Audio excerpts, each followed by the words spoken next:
کیے اور کھانے کو تمہیں پاکیزہ چیزیں دیں، تو کیا بے اصل چیزوں پر اعتقاد رکھتے اور خدا کی نعمتوں سے انکار کرتے ہیں، اور خدا کے سوا ایسوں کو پوجتے ہیں جو ان کو آسمانوں اور زمین میں روزی دینے کا ذرا بھی اختیار نہیں رکھتے اور نہ کسی اور طرح کا مقدور رکھتے ہیں۔ تو لوگوں، خدا کے بارے میں غلط مثالیں نہ بناؤ، صحیح مثالوں کا طریقہ خدا ہی جانتا ہے اور تم نہیں جانتے۔ خدا ایک اور مثال بیان فرماتا ہے کہ ایک غلام ہے جو بالکل دوسرے کے اختیار میں ہے اور کسی چیز پر قدرت نہیں رکھتا، اور ایک ایسا شخص ہے جس کو ہم نے اپنے ہاں سے بہت سا مال طیب عطا فرمایا ہے اور وہ اس میں سے رات دن پوشیدہ اور ظاہر خرچ کرتا رہتا ہے۔ تو کیا یہ دونوں شخص برابر ہیں؟ ہرگز نہیں۔ الحمدللہ، لیکن ان میں سے اکثر لوگ نہیں سمجھ رکھتے۔ اور خدا ایک اور مثال بیان فرماتا ہے کہ دو آدمی ہیں، ایک ان میں سے گونگا اور دوسرے کی ملک ہے، بے اختیار و ناتواں کہ کسی چیز پر قدرت نہیں رکھتا اور اپنے مالک کو دوبھر ہو رہا ہے۔ وہ جہاں اسے بھیجتا ہے خیر سے کبھی بھلائی نہیں لاتا۔ کیا ایسا گونگا بہرا اور وہ شخص جو سنتا بولتا اور لوگوں کو انصاف کرنے کا حکم دیتا ہے اور خود سیدھے رستے پر چل رہا ہے، دونوں برابر ہیں؟ اور آسمانوں اور زمین کا علم خدا ہی کو ہے، اور خدا کے نزدیک قیامت کا آنا یوں ہے جیسے آنکھ کا جھپکنا، بلکہ اس سے بھی جلد تر۔ کچھ شک نہیں کہ خدا ہر چیز پر قادر ہے۔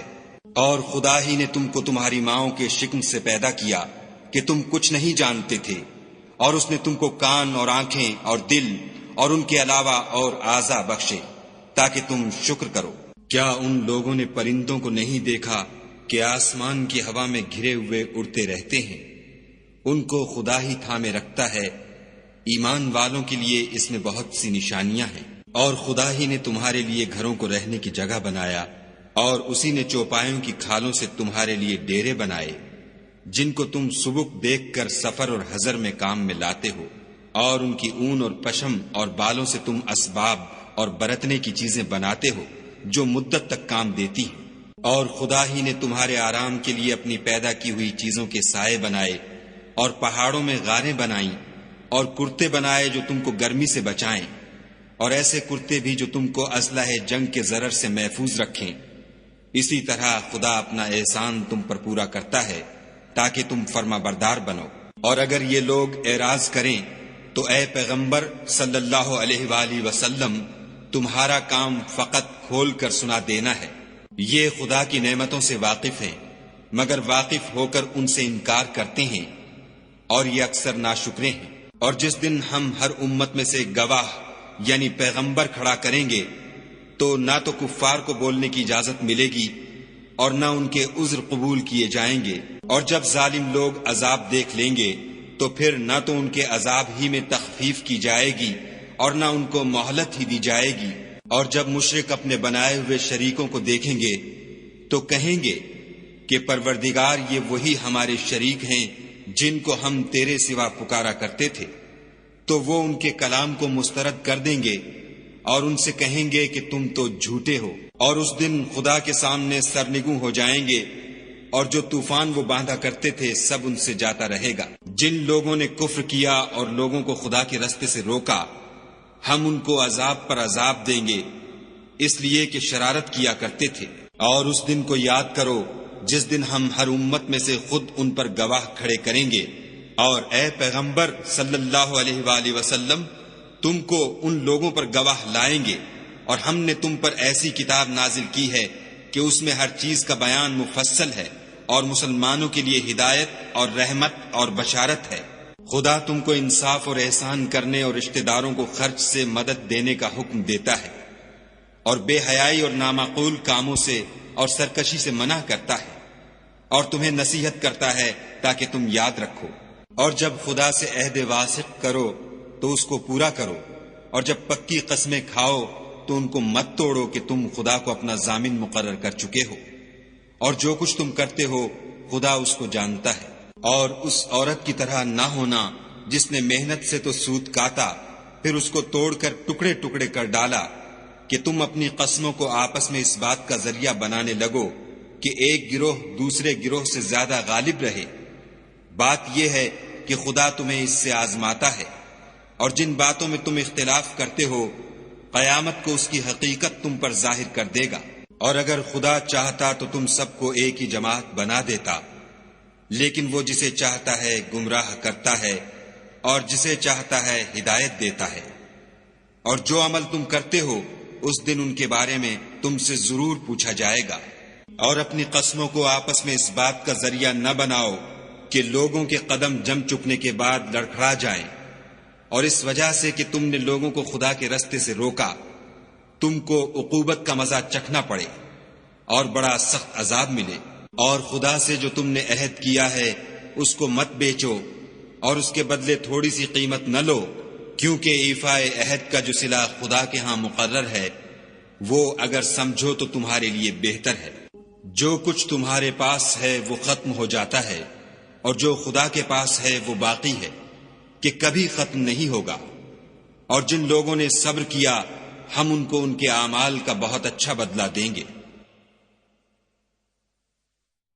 جو شخص نیک اعمال کرے گا، مرد ہو یا عورت، اور وہ مومن بھی ہوگا، تو ہم اس کو دنیا میں پاک اور آرام کی زندگی سے زندہ رکھیں گے، اور آخرت میں ان کے اعمال کا نہایت اچھا صلہ دیں گے۔ اور جب تم قرآن پڑھنے لگو تو شیطان مردود سے خدا کی پناہ مانگ لیا کرو کہ جو مومن ہیں اور اپنے پروردگار پر بھروسہ رکھتے ہیں ان پر اس کا کچھ زور نہیں چلتا۔ اس کا زور انہی لوگوں پر چلتا ہے جو اس کو رفیق بناتے ہیں اور اس کے وسوسے کے سبب خدا کے ساتھ شریک مقرر کرتے ہیں۔ اور جب ہم کوئی آیت کسی آیت کی جگہ بدل دیتے ہیں اور خدا جو کچھ نازل فرماتا ہے اسے خوب جانتا ہے، تو کافر کہتے ہیں کہ تم تو یوں ہی اپنی طرف سے بنا لاتے ہو۔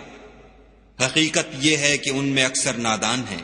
کہہ دو کہ اس کو روح القدس تمہارے پروردگار کی طرف سے سچائی کے ساتھ لے کر نازل ہوئے ہیں، تاکہ یہ قرآن مومنوں کو ثابت قدم رکھے، اور حکم ماننے والوں کے لیے تو یہ ہدایت اور بشارت ہے۔ اور ہمیں معلوم ہے کہ یہ کہتے ہیں کہ اس پیغمبر کو ایک شخص سکھا جاتا ہے، مگر جس کی طرف تعلیم کی نسبت کرتے ہیں اس کی زبان تو عجمی ہے اور یہ صاف عربی زبان ہے۔ یہ لوگ خدا کی آیتوں پر ایمان نہیں لاتے، ان کو خدا ہدایت نہیں دیتا، اور ان کے لیے عذاب علیم ہے۔ جھوٹ افطرا تو وہی لوگ کیا کرتے ہیں جو خدا کی آیتوں پر ایمان نہیں لاتے اور وہی جھوٹے ہیں۔ جو شخص ایمان لانے کے بعد خدا کے ساتھ کفر کرے وہ نہیں جو کفر پر زبردستی مجبور کیا جائے اور اس کا دل ایمان کے ساتھ مطمئن ہو، بلکہ وہ جو دل سے اور دل کھول کر کفر کرے تو ایسوں پر اللہ کا غضب ہے اور ان کو بڑا سخت عذاب ہوگا۔ یہ اس لیے کہ انہوں نے دنیا کی زندگی کو آخرت کے مقابلے میں عزیز رکھا، اور اس لیے کہ خدا کافر لوگوں کو ہدایت نہیں دیتا۔ یہی لوگ ہیں جن کے دلوں پر اور کانوں پر اور آنکھوں پر خدا نے مہر لگا رکھی ہے، اور یہی غفلت میں پڑے ہوئے ہیں۔ کچھ شک نہیں کہ آخرت میں خسارہ اٹھانے والے ہوں گے۔ پھر جن لوگوں نے ایذائیں اٹھانے کے بعد ترک وطن کیا، پھر جہاد کیے اور ثابت قدم رہے، تمہارا پروردگار ان کو بے شک ان آزمائشوں کے بعد بخشنے والا اور ان پر رحمت کرنے والا ہے۔ جس دن ہر متنفس اپنی طرف سے جھگڑا کرنے آئے گا اور ہر شخص کو اس کے اعمال کا پورا پورا بدلہ دیا جائے گا اور کسی کا نقصان نہیں کیا جائے گا۔ اور خدا ایک ایسی بستی کی مثال بیان فرماتا ہے کہ ہر طرح امن چین سے بستی تھی، ہر طرف سے رزق با فراغت چلا آتا تھا، مگر ان لوگوں نے خدا کی نعمتوں کی ناشکری کی تو خدا نے ان کے اعمال کے سبب ان کو بھوک اور خوف کا لباس پہنا کر ناشکری کا مزہ چکھا دیا۔ اور ان کے پاس انہی میں سے ایک پیغمبر آیا تو انہوں نے اس کو جھٹلایا، سو ان کو عذاب نے آ پکڑا اور وہ ظالم تھے۔ بس خدا نے جو تم کو حلال طیب رزق دیا ہے اسے کھاؤ اور اللہ کی نعمتوں کا شکر کرو اگر اسی کی عبادت کرتے ہو۔ اس نے تم پر مردار اور لہو اور سور کا گوشت حرام کر دیا ہے، اور جس چیز پر خدا کے سوا کسی اور کا نام پکارا جائے اس کو بھی۔ ہاں اگر کوئی ناچار ہو جائے تو بشرطے کہ گناہ کرنے والا نہ ہو اور نہ حد سے نکلنے والا، تو خدا بخشنے والا مہربان ہے۔ اور یوں ہی جھوٹ جو تمہاری زبان پر آ جائے مت کہہ دیا کرو کہ یہ حلال ہے اور یہ حرام ہے، کہ خدا پر جھوٹ بہتان باندھنے لگو۔ جو لوگ خدا پر جھوٹ بہتان باندھتے ہیں ان کا بھلا نہیں ہوگا۔ جھوٹ کا فائدہ تو تھوڑا سا ہے، مگر اس کے بدلے ان کو عذاب علیم بہت ہوگا۔ اور جو چیزیں ہم تم سے پہلے بیان کر چکے ہیں وہ ہم نے یہودیوں پر حرام کر دی تھیں، اور ہم نے ان پر کچھ ظلم نہیں کیا بلکہ وہی اپنے آپ پر ظلم کرتے تھے۔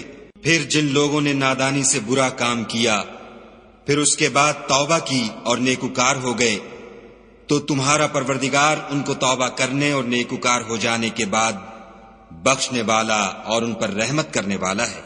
بے شک ابراہیم لوگوں کے امام اور خدا کے فرما بردار تھے، جو ایک طرف کے ہو رہے تھے اور مشرکوں میں سے نہ تھے۔ اس کی نعمتوں کے شکر گزار تھے۔ خدا نے ان کو برگزیدہ کیا تھا اور اپنی سیدھی راہ پر چلایا تھا، اور ہم نے ان کو دنیا میں بھی خوبی دی تھی اور آخرت میں بھی نیک لوگوں میں ہوں گے۔ پھر ہم نے تمہاری طرف وحی بھیجی کہ دین ابراہیم کی پیروی اختیار کرو، جو ایک طرف کے ہو رہے تھے اور مشرکوں میں سے نہ تھے۔ ہفتے کا دن تو انہی لوگوں کے لیے مقرر کیا گیا تھا جنہوں نے اس میں اختلاف کیا، اور تمہارا پروردگار قیامت کے دن ان میں ان باتوں کا فیصلہ کر دے گا جن میں وہ اختلاف کرتے تھے۔ اے پیغمبر صلی اللہ علیہ وآلہ وسلم، لوگوں کو دانش اور نیک نصیحت سے اپنے پروردگار کے رستے کی طرف بلاؤ، اور بہت ہی اچھے طریق سے ان سے مناظرہ کرو۔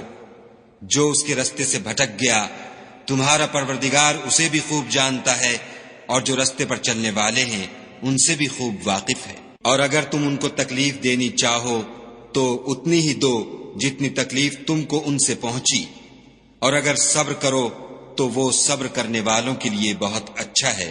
اور صبر ہی کرو، اور تمہارا صبر بھی خدا ہی کی مدد سے ہے، اور ان کے بارے میں غم نہ کرو، اور جو یہ بد اندیشی کرتے ہیں اس سے تنگ دل نہ ہو۔ کچھ شک نہیں کہ جو پرہیزگار ہیں اور جو نیکوکار ہیں خدا ان کا مددگار ہے۔